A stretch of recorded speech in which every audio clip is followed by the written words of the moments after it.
precisa ser olhada na sua área emocional, na sua área social. Então, todos a gente observa a pessoa e a gente trata em todas as áreas. Então, eu sou terapeuta integrativa dentro de algumas áreas. Eu trabalho com a auriculoterapia, que são aqueles pontinhos que a gente coloca na orelha. Trabalho com a reflexoterapia podal, que é o trabalho que a gente faz o tratamento através da manipulação dos pontos nos pés. Trabalho com a terapia floral e com a hiperterapia, que é como se fosse uma acupuntura sem agulhas, onde a gente usa pastilhas de algodão impregnadas com silício nos pontos de dor. Então, eu trabalho essas áreas aí, por enquanto. Também sou bacharel em teologia já há algum tempo. Sou membro da Primeira Igreja Batista em São Pedro da Aldeia, pastor Antônio Júnior. Membro há pouco tempo, porque a gente veio de Rio das Ostras, né? Então a gente, na verdade, está membrando lá. Mas somos todos membros do mesmo reino, né? Isso é o mais importante de tudo. A igreja diz muito pouco, porque lá no céu a gente não vai ter isso. Vai ter um cantinho, embora algumas igrejas achem que sim, a gente não vai ter um cantinho para cada um, né? Bom, antes de começar a falar sobre isso, sobre saúde emocional da mulher, vou pedir que você colocar o primeiro slide ali, isso. Eu quero fazer uma proposta, né? Eu gostaria que vocês ficassem em pé. Não vão comer agora, só daqui a pouco. É rapidinho, tá? E aí eu quero que você escolha uma dupla aí. Escolhe uma dupla para ser sua. Se por acaso sobrar alguém, você pode escolher um trio. Mas ó, aqui dá 3 duplas aqui, porque tem 3 ali atrás e 3 na frente. Uma pode ir ali. Então vamos escolher a dupla e você vai virar para a sua dupla, de frente para ela, tá? Finge que eu não estou aqui. O nome dessa brincadeira é espelho, espelho meu. Bom, então você vai olhar para a sua amiga aí como se ela fosse o seu espelho. E aí eu quero que você observe bem essa pessoa que é o seu espelho. Dá uma olhadinha no cabelo dela. Faz um elogio para ela, para esse cabelo dela. Olha bem o brinco que ela está usando, a maquiagem, a pele dessa mulher. Olha a pele dessa mulher, gente. Dá uma mirada nela de cima a baixo aí, de baixo a cima. E olha só como ela caprichou para vir aqui hoje. Fala para ela como ela está bonita. Agora é um momento importante. Dá uma cheirada no bote dela, recebeu o cheiro bom que ela está hoje.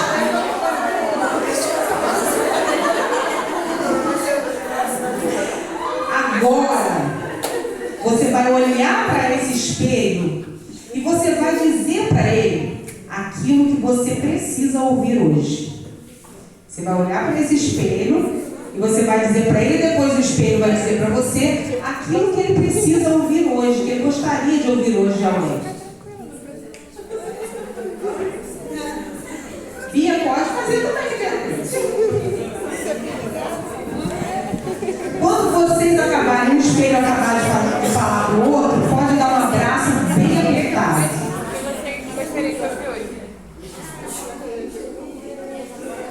Aquele abraço.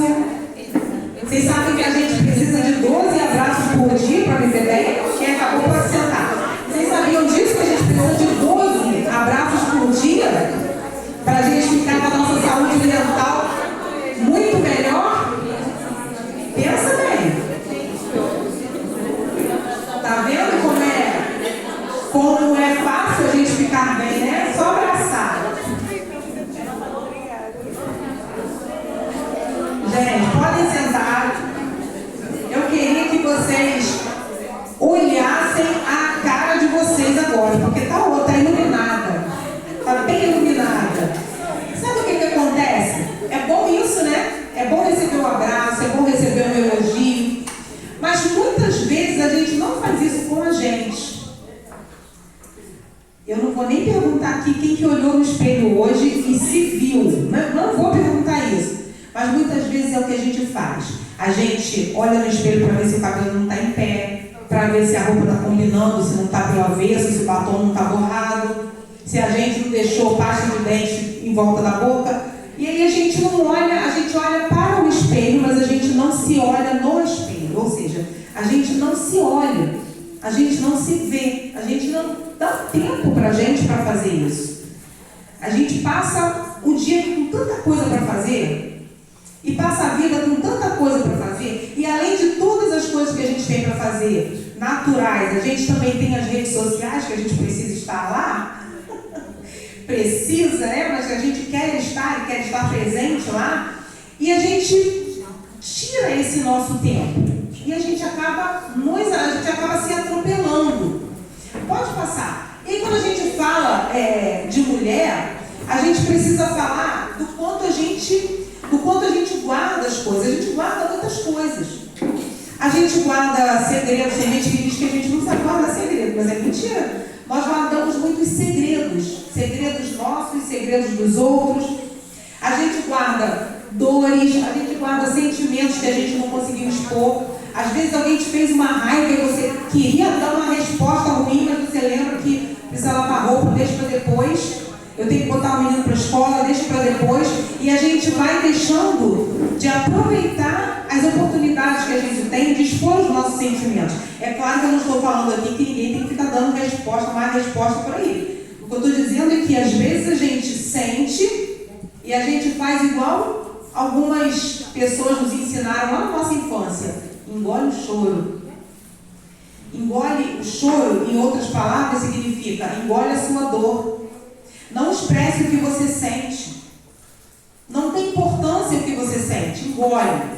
E aí a gente passa a vida engolindo tudo. A gente engole a dor, a gente engole sapo, a gente engole as nossas emoções, a gente engole os nossos sonhos e a gente vai engolindo até as coisas dos outros. A gente engole os sonhos dos outros, a gente engole as dores dos outros, as culpas dos outros a gente engole também e fica conosco. Então a gente vai engolindo realmente muita coisa. Nós mulheres, nós somos maioria em várias situações. Por exemplo, em número de eleitores, as mulheres são maioria em número de eleitores no Brasil. As mulheres são maioria em número de solteirice, gente. Nas igrejas a gente tem muita mulher solteira. Nós somos muitas, né? Muitas em tudo, porque nós somos uma grande quantidade em relação aos homens na própria sociedade em muitas áreas. Por exemplo, em relação à depressão e ansiedade, vocês sabiam que as mulheres são maioria? Existem mais mulheres ansiosas e deprimidas do que homens. Então, né, assim, na verdade, a gente tem tanta coisa dentro da gente, a gente carrega tanta coisa que provoca isso. Mas muitas vezes nós não nos damos conta do que a gente tem dentro de nós. E sabe qual é o perigo, qual é o problema de a gente não se dar conta daquilo que a gente carrega? De a gente se atropelar e simplesmente não se dar conta da dor que a gente tem, ou da alegria que a gente tem, ou da tristeza que a gente tem, do trauma. O problema é que quando a gente tem alguma coisa que a gente não se dá conta, que a gente não tem conhecimento que tem, a gente vira refém daquilo. A gente passa a viver em torno daquilo sem saber. Quando a gente desconhece a dor que a gente tem, quando a gente não sabe nomear a nossa dor e não sabe o mal que ela nos causa, a gente se torna refém dessa dor. A gente se torna prisioneiro dessa dor. E aí eu quero usar uma palavra que Jesus fala sobre Ele mesmo, sobre a própria palavra de Deus, onde Ele diz: e conhecereis a verdade, e a verdade vos libertará. Quando nós conhecemos a nossa verdade, que nem sempre é uma boa verdade, a verdade é sempre melhor, mas nem sempre é boa. Às vezes é uma verdade sobre nós dolorida, complicada de a gente encarar. Mas quando a gente conhece isso nos abre a porta das nossas cadeias. Sabe? É como se a gente estivesse aprisionado numa gaiola, e aí quando a gente conhece a verdade, quando a gente entende o quão prisioneiros nós estamos, então a porta se abre. E aí isso nos dá duas possibilidades. A possibilidade de sair ou a possibilidade de ficar. Então a gente que até então só tinha a possibilidade de ficar porque não sabia nem que estava ali, quando a gente passa a se dar conta de quem somos e de onde estamos, a gente então adquire uma nova possibilidade, a possibilidade de sair. Agora, é fácil fazer isso? Não, gente. É muito difícil a gente sair das nossas dores. Mas quando a gente conhece quem nós somos, quando a gente conhece a verdade sobre nós, essas portas se abrem. Pode passar. Nós somos assim, né? Vocês acham que é fácil ser mulher? Alguém aqui acha que é fácil ser mulher? Eu acho de verdade que é fácil ser mulher quando a mulher não trabalha fora. Quando ela só cuida do filho, só cuida da casa. Ou de repente, quando é pastora, só cuida da igreja. Assim é fácil? Não, né, gente? Não é fácil ser mulher de jeito nenhum. Nem fisicamente, nem emocionalmente, nem socialmente, nem laboralmente, quando a gente fala de trabalho. Não é fácil ser mulher. Porque nós temos que viver nesse equilíbrio. O equilíbrio entre a delicadeza que nós naturalmente temos. Até as mulheres mais brutas, não tem aquela história de brutos também amam? As brutas também amam. As mulheres mais embrutecidas, a mulher não é bruta, ela é embrutecida pela vida. Então, até as mulheres mais embrutecidas, elas têm a sua delicadeza pessoal que foi colocada nela quando ela foi criada por Deus. E Deus nos fala tão claramente que Ele nos viu e nos formou quando ainda estávamos no ventre da nossa mãe. Então, olha que coisa tremenda. É quando a gente entende que, ainda que a gente tenha uma vida dura, que a gente tenha tido um trauma terrível, que a gente tenha tido dores profundas, ou que a gente tenha dores profundas, ainda assim, isso tem embrutecido a gente, ainda assim, a gente tem a delicadeza, sabe? E também a gente tem a força da superação. Vocês querem ver como é que a gente se supera? Homem nenhum consegue fazer o que a gente faz. Passa o próximo slide. Olha lá.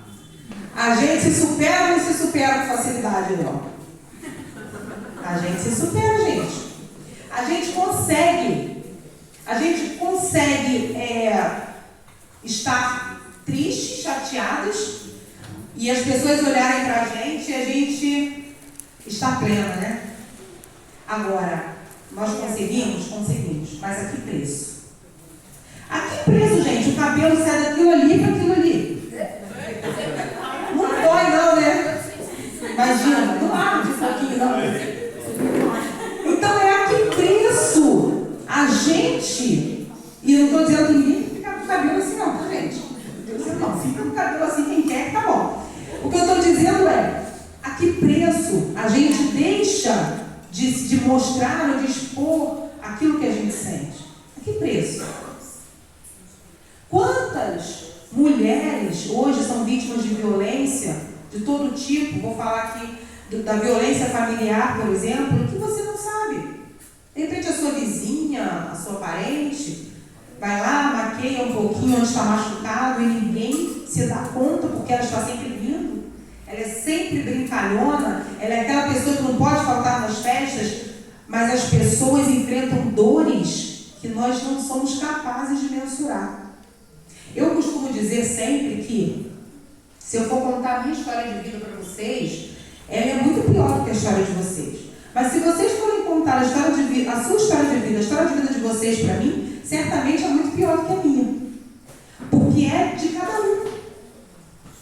É de vocês. Cada um de nós tem a sua medida de dor.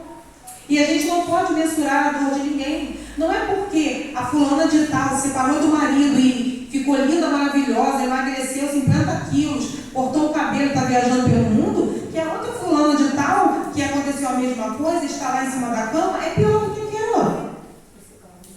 Compreende? Que a gente adoece. Porque nós somos seres humanos. E é um grande erro, e é uma grande falta de generosidade com a gente mesmo, a gente achar que precisa mostrar a perfeição. A gente precisa mostrar a saúde o tempo inteiro. É claro que a gente precisa falar e mostrar para quem pode ajudar, para quem merece estar com a gente, para quem merece conhecer a gente. A gente também não tem que fazer um outdoor com tudo que a gente está sentindo, de forma nenhuma. O que eu estou dizendo é que a gente precisa primeiro falar para a gente. E muitas mulheres, elas não olham no espelho porque elas não falam, elas não sabem falar consigo, elas não conseguem compartilhar a vida com elas mesmas. E aí elas não conseguem se olhar no espelho, porque aquilo que elas vão ver confronta tanto que elas preferem ajudar a outra a dar conta da vida. E é muito mais fácil quando a gente quando a gente pode ajudar o outro? Não foi muito mais fácil falar da beleza do outro do que falar no espelho ali aquilo que a gente queria ouvir? Porque quando a gente fala para o nosso espelho que a gente quer ouvir, a gente se expõe. E a gente, de repente, ia falar coisas que ninguém sabia. Como é que eu vou falar para aquela pessoa, para ela, o que eu preciso ouvir hoje? Porque se eu falar, ela vai saber como eu estou me sentindo. E aí, a gente não fala isso nem com a gente. E a nossa forma de se relacionar com o outro depende da forma que a gente se relaciona com a gente. Tá? Pode passar. O que são as emoções? Alguém arrisca? Quem sabe dizer aí o que são emoções?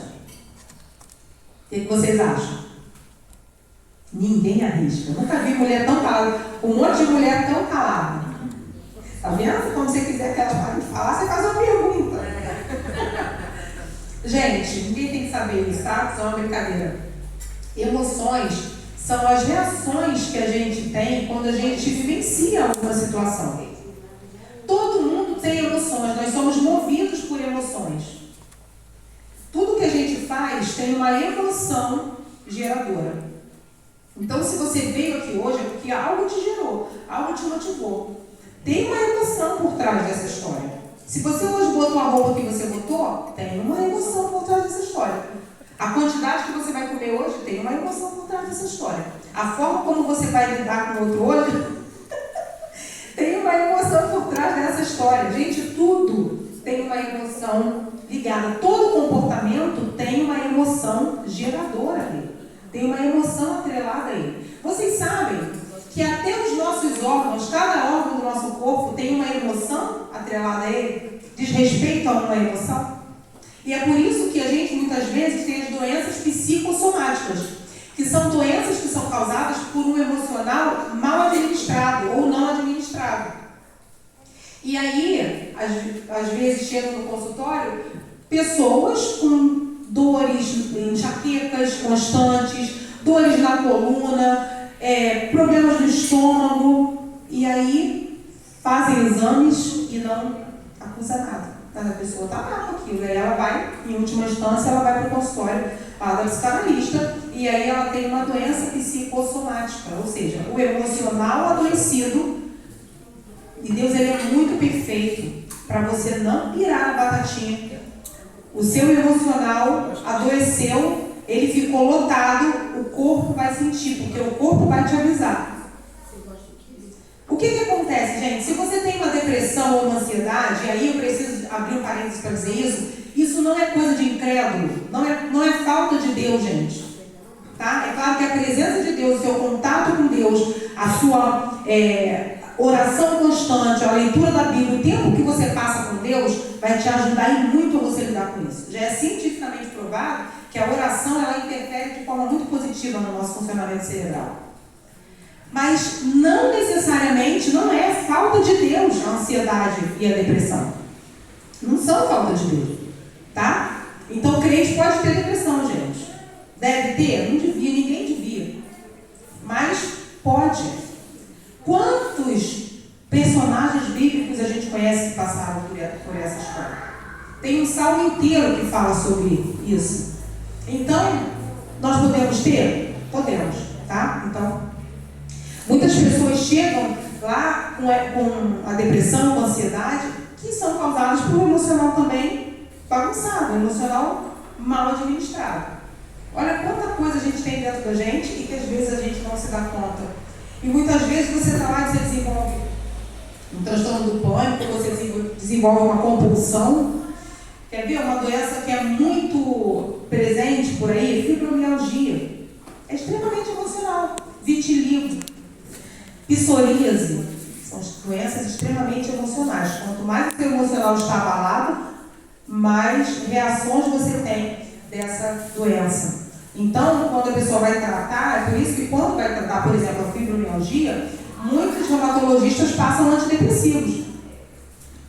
Por conta disso aí, precisam se tratar várias áreas da vida.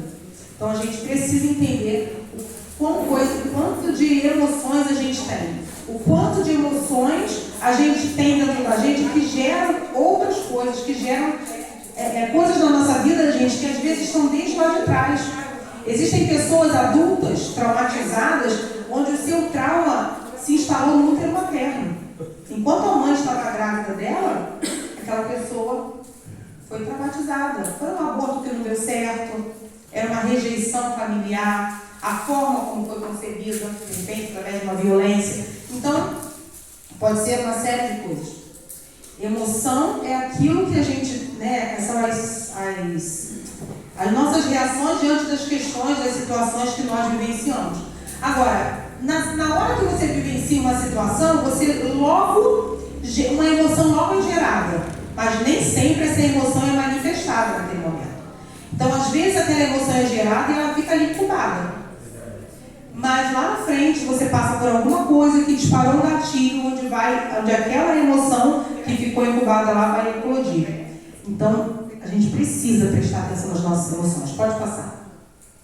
Existem dois tipos de emoções. Existem as emoções saudáveis e existem as emoções doentes. As emoções saudáveis são aquelas que nos permitem vivermos adequadamente. Vivermos felizes mesmo em meio a coisas difíceis, a situações difíceis. Vivermos com afetividade, dando e recebendo afeto. Muitas mulheres não sabem receber afetividade. Elas não sabem ser abraçadas, elas não sabem receber um elogio, elas não sabem receber um presente, não sabem receber um carinho. E também muitas não sabem doar. Porque na verdade a gente só dá aquilo que a gente tem. Se você não tem, não é seu, você não pode dar. Então, as emoções saudáveis são as emoções que vão nos ajustar ao mundo e que vão nos permitir vivermos as boas coisas, vivermos a felicidade. Sabe aquela pessoa que ela pode ter só um sapato furado para usar, mas você olha e fala, gente, como é que essa pessoa não tem nada? E ela é tão feliz desse jeito. Vocês devem conhecer alguém assim. Todo mundo conhece. Já as emoções doentes é aquela pessoa que ela pode ganhar olho em pó, que para ela reclama que o olho está em pó. É aquela pessoa que está num lugar com 20 pessoas, ela tem problema com as 20 pessoas, e para ela o problema está nas 20 pessoas. Ela não consegue perceber que o problema está nela. Então, a emoção doente, ela nos faz estarmos desajustados ao ambiente. É como se nenhum lugar nos coubesse. Todo lugar fosse apertado, nos incomoda, igual um sapato apertado. E roupa apertada. Tem que sair correndo aqui em casa e tirar logo. Então, a pessoa com emocional adoecido é assim. Uma mulher com emocional adoecido, gente, ela perde a capacidade de sonhar. Uma mulher com emocional adoecido, ela adquire doenças físicas. Uma mulher com emocional adoecido, ela tem dificuldade nos seus relacionamentos. E às vezes a dificuldade não é porque tem briga, não. Às vezes a dificuldade é porque ela recebe tudo demais, ou então ela doa tudo demais. É aquela pessoa que recebe palavras ruins demais e é aquela pessoa apática. Elogiou bem, se não elogiou bem. É aquela pessoa que se doa e ela não percebe o valor que ela tem. Gente, nós fomos feitos para vivermos em equilíbrio. Todo extremo, guardem bem isso, todo extremo ele é patológico. Todo extremo ele promove uma doença. Se uma pessoa é muito triste, uma pessoa que não vê alegria em nada, extremamente triste, essa pessoa tem um problema, ela tem uma patologia aí, ela tem um adoecimento emocional. Se a pessoa é extremamente feliz, nunca fica triste por nada, ela também tem, gente. Porque, me digam, quem é a pessoa mais crente, a mulher mais crente desse mundo, que passa 24 horas por dia feliz? Não que não sejamos felizes, mas que passa 24 horas por dia só com momentos felizes. Você pode acordar bem, maravilhosa, felicíssima. Aí você saiu ali na porta, você ouviu falar de um acidente, você soube de alguém que faleceu, você ficou frustrado com alguma coisa que não conseguiu, você ouviu uma notícia ruim, o ônibus atrasou, passou um carro, jogou água em você, enfim, alguma coisa acontece que vai minando a nossa alegria durante o dia. Estou falando mentira aqui, gente? Então a gente não consegue, não é porque a gente não quer, assim, né? É porque realmente o mundo é assim, o mundo é dinâmico, nós somos dinâmicas, todos os dias, o tempo inteiro, a gente está recebendo, eu sempre falo isso também, uma sementinha de dor. Todos os dias você recebe pelo menos uma, sabe? Uma sementinha de dor. Todos os dias alguém dá para você alguma coisa que vai machucar você. E às vezes, por não saber o que fazer com aquilo, você planta. E você vai regando, você vai adubando aquela terra. E essa sementinha de dor, ela cresce, ela se enraiza, e daqui a pouco você está com uma dor tremenda dentro de você que te dilacera. E você nem sabe onde ela foi plantada, como ela foi plantada. E muitas vezes, esse emocional adoecido ele é causado pela dor de dentro. E outras vezes ele é causado pela dor de fora. A dor de dentro, gente, são aqueles traumas que alguém nos dá e que a gente recebe por não saber que não podia. Por exemplo, um abandono do pai, que o pai, né, fez, uma palavra maldita em algum momento, uma violência sexual lá na infância, a fome que passou. Isso são dores de dentro. Mas existem também as dores de fora, são aquelas dores que a gente pega com a nossa mão e coloca na nossa vida. Escolhas, por exemplo, que a gente faz.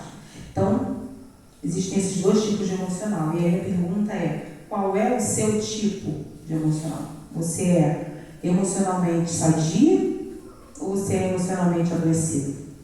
Então, se eu posso ter, por exemplo, o emocional doente em uma área da minha vida e na outra área ter sadia? Pode.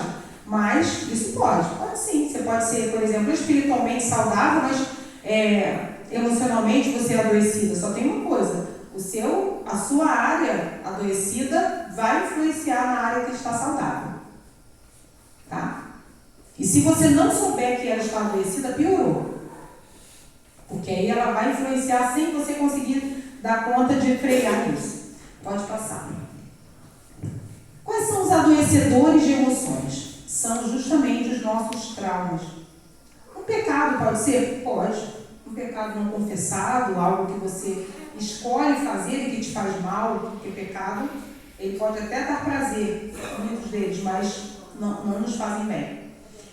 A mágoa é um adoecedor das emoções. Eu costumo dizer que a mágoa, ela é uma ferida aberta, profunda e infeccionada. É algo que está ali te machucando, doendo, e que muitas vezes a gente finge que ela não está. Muitas vezes a gente, põe aquele band-aidzinho por cima, e aí a gente se engana que ela está toda curadinha ali. Um abandono, uma violência, tudo aquilo, todo evento que altera o nosso estado emocional, momentânea ou permanentemente, é um adoecedor de emoção. Então, se a gente levar isso em consideração, todos os dias, toda hora, a gente tem um adoecedor de emoção batendo na nossa porta. E a gente precisa perceber e se dar conta disso. Pode passar. Bom, mas existem também os curadores de emoções, né? Pelo menos uma forma de curar a emoção. Todos os adoecedores de emoções, gente, todos nós temos. Eu costumo dizer que todos somos pessoas traumatizadas. Todo mundo que já viveu alguma coisa que te fez ficar mal, que mexeu no teu emocional. Todo mundo aqui tem uma dor que não foi tratada ainda. E eu não estou tendo revelação não, isso é do ser humano. Todo mundo. Eu falo assim, gente, você não vai no ginecologista para fazer o preventivo, né? Câncer de mama, câncer de útero. Por que você não vai no psicanalista, no psiquiatra, para fazer a prevenção da saúde mental, da saúde emocional? E eu te garanto, se você chegar lá diante do psicanalista e falar assim, ele vai te perguntar, eu posso te ajudar em quê? E aí você vai falar, eu me deixo, eu estou normal. Se eu estou com os parafusos tudo apertado aqui, ele vai começar a te fazer umas perguntas que no final você vai falar assim, eu não sei por que eu vim aqui, eu realmente não estou bem, não. Porque a gente sempre tem algo que a gente pode mexer e que pode nos ajustar melhor. A gente passa a vida andando para fora da linha. E Deus dá aquele jeito de botar a gente para a linha. Né? Mas a gente tem sempre aquilo para nos tirar o foco, para nos tirar a alegria, que mexe realmente de forma negativa com as nossas emoções. Agora, existe uma forma de curar as emoções. Pode passar. Provérbios 4, 23. Leia para mim aí. Sobretudo que quiser guardar, guarda o teu coração, porque dele procedem as fontes da vida. Gente, toda vez que vocês me ouvirem, porque vocês não me conheciam, mas se vocês me seguirem lá e me ouvirem falar para palestra eu falo isso aqui, até para quem não é crente. Eu acho que é um dos meus textos preferidos da Bíblia, porque ele é muito claro. Coração nesse texto não é esse órgão que bate. A Bia está ali repetindo, porque ela já decorou já, gente. A minha filha que está aqui comigo hoje, a Bia. E aí, não é esse órgão que bombeia o sangue. Nesse texto, o coração significa o lugar onde as nossas emoções, onde os nossos sentimentos são formados. E eu acho tão lindo Deus ter deixado para a gente isso, porque Ele fala assim, de tudo que você tem para guardar, o mais importante, ou seja, sobretudo, dê prioridade ao seu coração, às suas emoções, ao lugar dos seus sentimentos, porque é de lá que vai jorrar vida ou vai jorrar morte. Ele poderia ter falado assim, de tudo que você tem para guardar, guarda o teu corpo, guarda o teu dinheiro, guarda os teus amigos, a tua família, e ele falou isso também. Mas ele falou para a gente de tudo, o mais importante é você guardar o teu coração. Lá num outro texto de Provérbios, que eu não me lembro exatamente o endereço agora, mas diz que um coração amargurado faz secar os ossos. O que são ossos secos, gente? Sem vida. Sem vida, é morte. Lembra do Vale dos Ossos Secos? Que era o cemitério? Então é isso aí. Um coração amargurado, sentimentos adoecidos, eles trazem, eles promovem a morte. Promove a morte. E morte física, morte espiritual, morte social. Gente, tem pessoas morrendo de dor emocional. Pessoas morrendo de doenças causadas por dores emocionais. Dores que vão apodrecendo o seu corpo. Apodrecem o seu emocional e vão para o corpo. Lembra que eu falei que quando o emocional está sobrecarregado, ele descarrega no corpo? Pessoas morrendo. Quantas pessoas a gente conhece aí, eu já ouvi falar, que cometem suicídio? Será que essas pessoas que cometeram suicídio, elas estavam muito felizes? Muito bem? E por isso elas cometeram suicídio? Não. Nesse meio a gente tem pastores, nesse meio a gente tem missionários, nesse meio a gente tem irmãos nossos, nesse meio a gente tem conhecidos, talvez parentes de alguém aqui. Pessoas que estavam muito mal, que estavam com o seu emocional adoecido, seu coração amargurado, e os ossos secaram e vieram a morrer. Então, olha a importância de nós cuidarmos. E interessante que ele ainda fala, né, deixa bem claro o seguinte: primeiro, que não é uma opção. Ele não fala assim, se você quiser, quando você tiver tempo, depois que você lavar a roupa, depois que você mandar o menino para a escola, depois que você fizer o almoço, você guarda o teu coração. Ele não fala isso, não. E é um mandamento. Guarda tu o teu coração. Ele não fala se você quiser. Ou seja, a todo momento a gente precisa estar cuidando das nossas emoções. Como a gente cuida das emoções, gente? Como a gente faz isso? Pode passar. A gente precisa ressignificar. O que é ressignificar? É dar um novo significado para algo que nos aconteceu. Eu fui abusado sexualmente lá quando eu tinha 3 anos de idade. Então eu vou ressignificar. Aquilo vai deixar de ser um abuso para ser uma falta de um passeio que ninguém fez. Não, não é isso. Não tem como você mudar o nome daquilo que aconteceu. A sua dor sempre será a sua dor. Ela sempre será uma dor, melhor dizendo, a sua dor sempre será uma dor que aconteceu. Se o nome da sua dor foi abandono, a sua dor é o abandono, sempre será o abandono. O que a gente ressignifica é o que aquela dor nos causou. É o sentimento, é a emoção que aquela dor nos causou e o sentimento que ela nos trouxe. Então é isso que a gente, para isso que a gente dá um novo significado. E aí eu costumo dizer também que existem duas mentiras que nos contam nesse momento.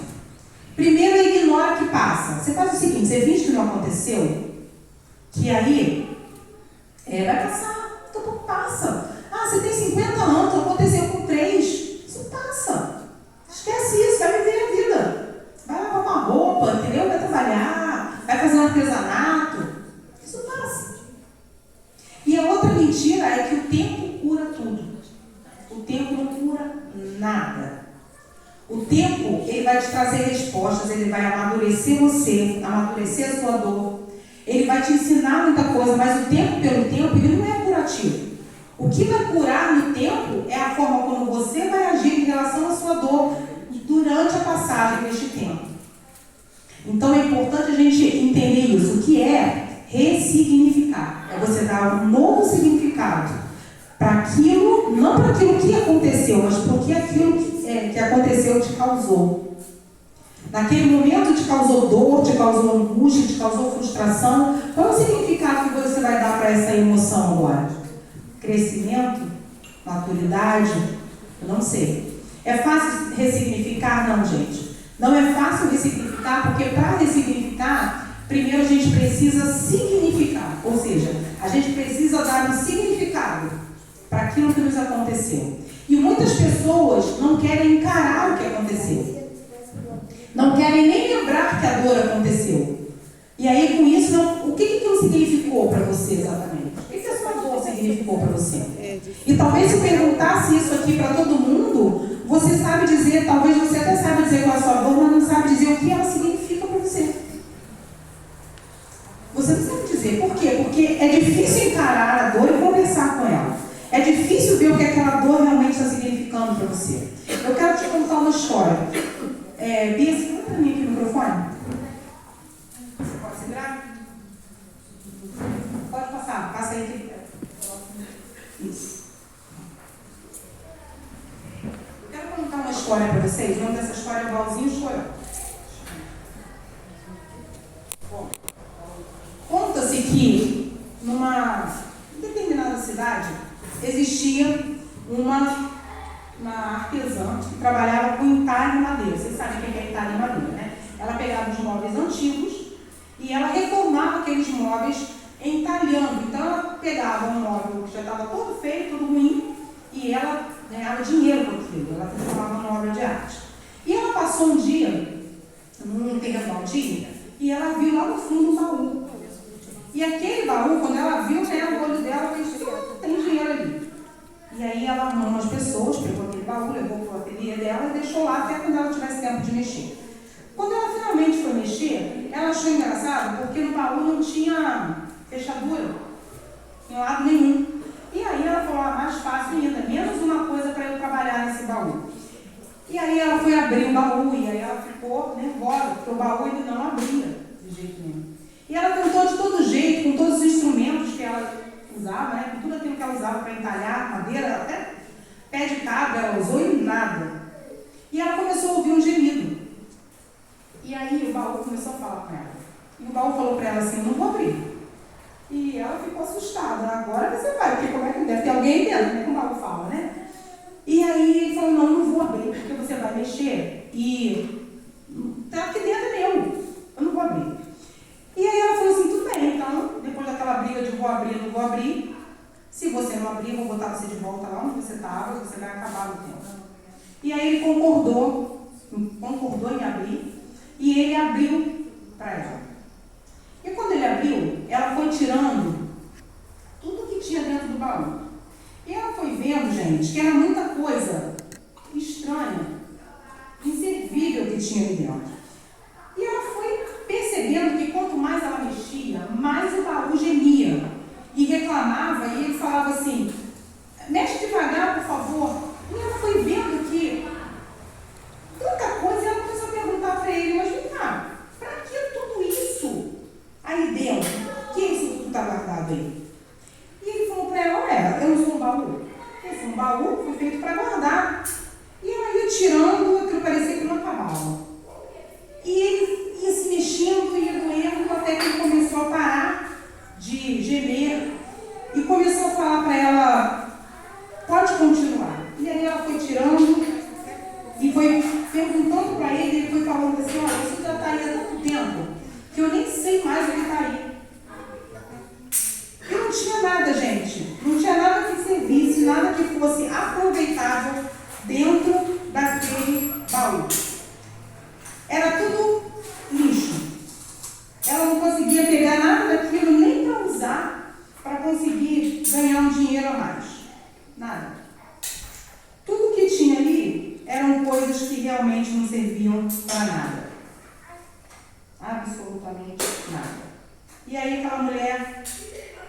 terminou de limpar o baú, ela tirou tudo que tinha. Obrigada. Entalhou aquele baú, fez dele uma peça única e maravilhosa, e ela ganhou muito dinheiro com ele, porque ele ficou valendo muito. É claro, né, gente, que ninguém tem um baú que fala. Vocês não têm, não, né? Que bom. Um baú que fala com a gente. Mas muitas vezes nós somos esse baú.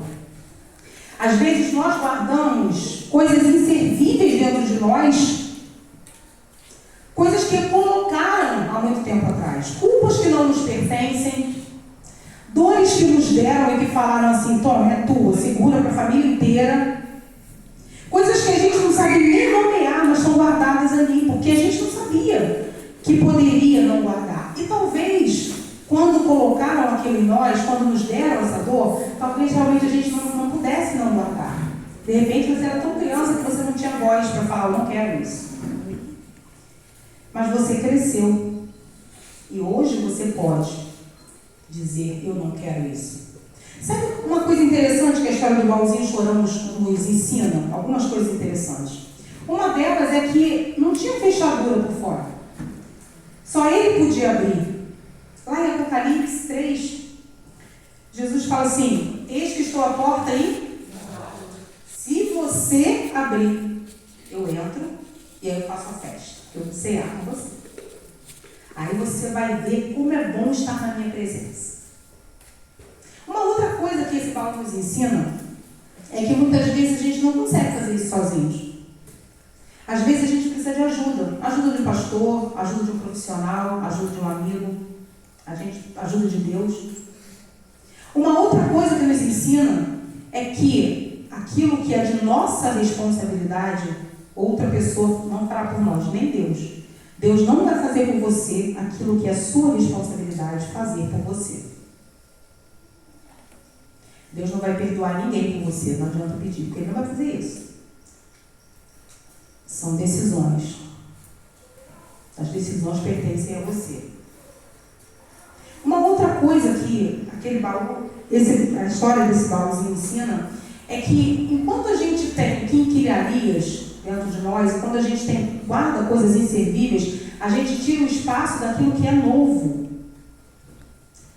Gente, quem não tem em casa uma sacola cheia de sacola, um bocado de pote sem tampa, de tampa sem pote, um pé só de meia, uma roupa que está esperando emagrecer para usar? Quem não tem em casa um sapato apertado que foi muito caro, não vai dar para ninguém, não vai lá passar da igreja, não vai fazer nada, porque foi caro e vai estar esperando melhorar para levar no sapateiro e mandar aumentar, porque tem um jeito lá que faz isso.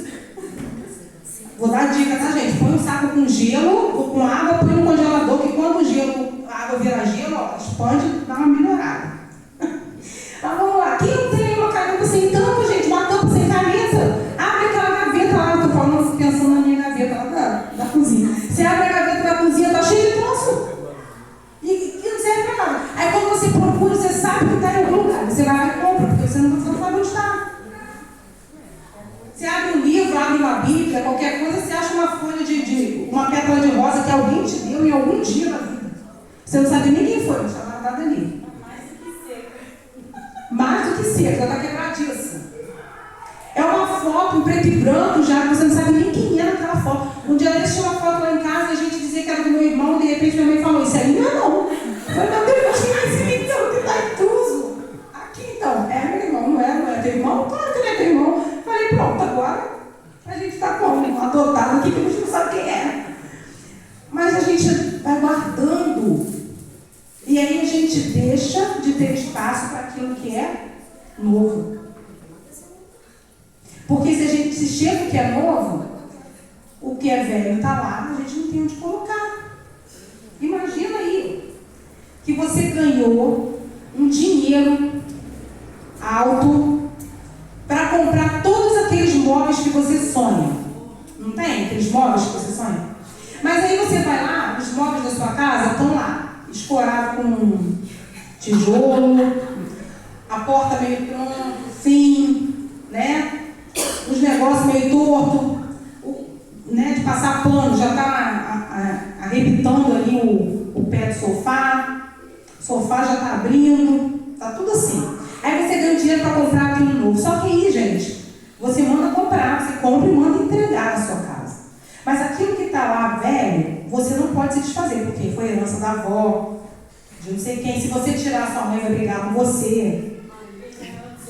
Que ganhou, você já nem era dela, já nem sabe mais quem foi que deu, mas está lá, você tem que guardar. E aí quando você chega com aquilo ali, você entulha tudo lá dentro. Bota o novo junto com o velho. Gente, o que a luz faz? Ela põe em evidência aquilo que está no escuro. Então, quando você chamar as irmãs da sua igreja lá para tomar um café, que na verdade vai ser só para ver seus móveis novos, que elas chegarem lá, o que elas vão ver primeiro? Elas vão falar, se não tivesse novo, elas nem iam reparar, talvez. Mas como o novo está lá e o velho está junto, o que vai chamar a atenção é o velho. Mesmo que seja só para dizer assim, gente, que mulher doida, né? Com um monte de móvel bonito daquele, deixa aquelas tralhas lá. Bota aquilo na calçada, gente, que o carro cata bagulho e vem pegar. E aí, sabe o que acontece? A gente deixa de usufruir do que é bom, que Deus tem para nós, porque a gente está ali maturando, a gente está ali com aquela dor de estimação, que a gente leva para passear, que a gente dá comida, bota para dormir com a gente, e ai de quem falar dela. Gente, em Isaías fala o seguinte, Deus nos fala assim, eis que faço novas todas as coisas. Vou abrir caminhos no deserto e rios no ermo. E ele ainda fala mais, você não está vendo não o que eu fiz? O que eu quero fazer? Mas não vos lembreis das coisas antigas, das coisas passadas, nem considereis as antigas. Eis que faço novas todas as coisas. Mas enquanto você ficar considerando, o que é considerar as coisas passadas e as antigas? Não sei se eu falei o ruim de falar com o pastor é que a gente fica achando que fala os versículos tudo errado, né? Mas enfim, finge que você não ouviu, tá, pastor? O que é a questão de você considerar as coisas antigas ou as coisas passadas? Não é você esquecer, não quer dizer isso. Quer dizer que é você ter com você, sabe? Por que você tem consideração? Você fica perto, não é? Então você considerar é você manter perto de você ali. As coisas passadas, as coisas antigas. E aí, o que vai entrar de novo? Vai entrar onde? Às vezes o novo já até chegou e você não viu. Porque a sua dor, o seu passado, está ali. Gente, é pecado a gente ter uma dor? O que vocês acham? Não. Não é pecado? Não é pecado a gente ter uma dor. O pecado é a gente deixar a dor dominar a gente. O pecado é a gente, quando a gente deixa uma dor dominar a gente deixa essa dor ser a nossa Senhora. E a gente coloca essa dor no lugar do Senhor nas nossas vidas, que é Deus. Isso é pecado. Mas ter uma dor, até Jesus teve. Mas você precisa aprender a lidar com a sua dor. Você precisa tratar o seu coração, cuidar das suas emoções, nomear as suas dores. Sabe, abrir mão. Gente, é muito difícil abrir mão de uma dor. Porque às vezes a dor é tudo que a pessoa tem. Às vezes ela vive com aquilo a vida inteira. Ela nunca viveu sem aquela dor. Ela nunca viveu sem a dor do abandono. Ou ela nunca viveu sem a dor de ser uma pessoa mal amada. De ser uma pessoa menos querida dentro da sua casa. Ela nunca viveu. E aí como é que ela vai abrir isso? Abrir mão disso? Ela não sabe fazer. Porque é tudo que ela tem. Mas aí a gente recebe a promessa de Deus que diz que Ele faz novas todas as coisas. E que Ele precisa que a gente abra mão para que Ele coloque no lugar. Coloque aquilo que Ele tem no lugar daquilo que a gente tem. Como Ele mesmo fala, como o Senhor nos fala, o fardo dele é leve e suave. E Ele nos convida a trocarmos de fardo com Ele. E na verdade, lá em Isaías também, Ele diz que Ele já carregou. Cristo levou sobre si as nossas dores, as nossas transgressões, as nossas maldições. O pecado que nos traz a paz, aquilo que podia nos trazer paz, estava sobre ele. Pelas suas chagas, seus machucados, nós fomos sarados. A questão é que às vezes a gente quer dar uma ajudinha para Deus nesse quesito aí. E Deus não quer ajuda da gente para isso. Ele quer que a gente se posicione diante da nossa vida, que a gente olhe para a bagulhada toda que a gente tem dentro da gente e a gente fale assim, eu não quero mais isso. Quero, mas eu não sei tirar. Se você não sabe fazer, o Senhor, Ele te diz como. Mas existe diferença entre saber e querer. E algumas pessoas, de verdade, elas dizem que elas não querem. Eu já ouvi isso. Não quero, vai me dar muito trabalho. Eu quero contar uma experiência para vocês de uma senhora. Eu estava fazendo uma palestra numa igreja sobre como lidar com a cura, até que ela seja, com a dor, desculpa, até que ela seja curada. E no final, a gente fez uma ministração e veio uma senhora de 73 anos. 7,3. E ela falou assim para mim, doutora, chama doutora, eu quero te falar uma coisa que eu preciso falar. Eu preciso tirar isso dentro de mim. Pode falar. Eu não consigo esquecer a fisionomia daquela senhora, eu nunca mais a vi. Que ela nem era da cidade na época, mas eu não consigo esquecer porque para mim foi muito doído ouvir. Imagina viver o que ela viveu. E ela falou assim para mim, eu tenho 73 anos. Aos 4 anos de idade eu fui abusada sexualmente. Eu me casei, eu tive 3 filhos, mas eu nunca contei isso para ninguém, até agora. A senhora é a primeira pessoa para quem eu estou contando. Gente, aquela mulher carregou isso por quase 70 anos. Essa quinquilharia todinha estava dentro daquela mulher por 69 anos.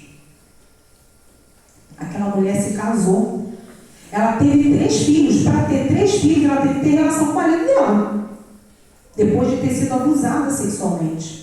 Essa mulher passou pela sua dor muito mais de uma vez. Ela ressentiu a sua dor. Naquele momento, 69 anos depois, onde aquela senhora não tinha contado para absolutamente ninguém. Ninguém sabia daquilo, nem seu marido. Ela abriu mão 69 anos depois da sua dor. Deus deu a ela ainda essa oportunidade. E ela se deu essa oportunidade. Ela aproveitou a sua oportunidade. Pode passar. Muitas vezes a gente olha para a gente, para aquilo que a gente passou na vida, para as dores que a gente enfrentou, e a gente acha que é tudo tão maior do que a gente. E às vezes, talvez você olhe e você fale assim, eu não tenho condições de lidar com isso. Deixa guardadinho nesse cantinho aí, porque eu não tenho condições. Eu não sei fazer isso. Eu não consigo fazer isso. Mas você pode. Porque lá na cruz, Deus já fez isso por você. E a Bíblia diz lá em Romanos 8, que você é mais do que vencedor em Cristo Jesus. E às vezes a gente não entende nem o que é essa palavra. Mais do que vencedora. O que é ser vencedor? É você romper algo e chegar no alvo. Em primeiro lugar. Ou chegar. Agora, quando você é mais do que aquilo, gente, é porque isso não tem como mensurar o que é. Não tem nem título. Porque se tivesse um título para mais que vencedor, eu teria falado ali. Eu não consigo pensar num título para alguém que seja mais que vencedor em alguma coisa. É o vencedor. E quem é mais do que vencedor é o quê? É aquele que superou todas as coisas. Superou tudo.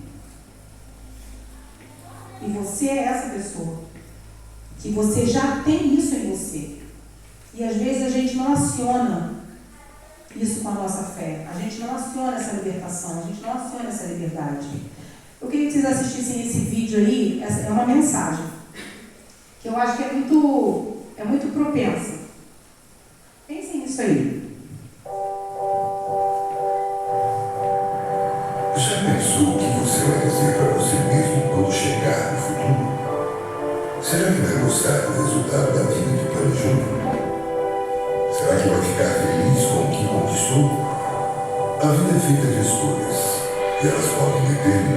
vai ser o seu amanhã. Por isso, é tão importante pensar em tudo que faz. Um caminho errado pode levar você a um destino obscuro, e muitas vezes sem volta. E nessa caminhada, cada escolha importa.